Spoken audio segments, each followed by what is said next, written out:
Mas gipahugtan karon ang border sa General Santos City bisan taga-gobyerno ug media dili otorisadong makasulod ginapabalik sa agi. Ani airport ni Cyril Chavez.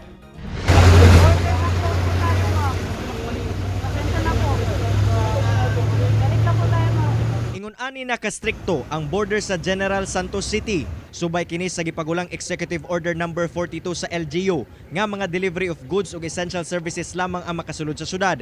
Gani ang mga gatrabaho sa Gensan nga dili taga syudad, dili makagawas og mga taga Gensan nga ana sa laing lugar dili na usab makasulod.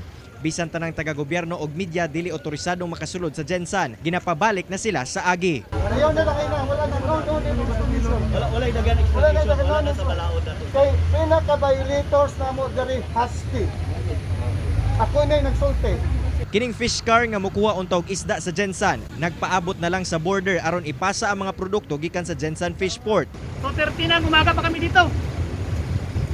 Ang problema, hindi papasok sa Jinsan. Tapos, ang gusto nila, border to border lang ang pagkain.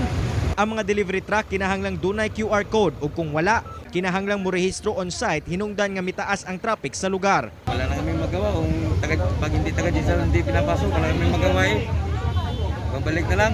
Gihimo kini sa Gensan LGU tungod duna nay local transmission ug aron paspas nga mahimo ang ilang contact tracing sa mga nakaduol sa COVID-19 patients. Allowed ngayon dito sa General Santos City is ang mga cargo trucks, deliveries of essential goods, like cargo trucks, panels, tanker, at iba pang mga nagdi-deliver ng mga essential goods dito sa General Santos City. So yun lang ang pwede makapasok at makalabas. Ako, si Cyril Chavez para sa One Mindanao.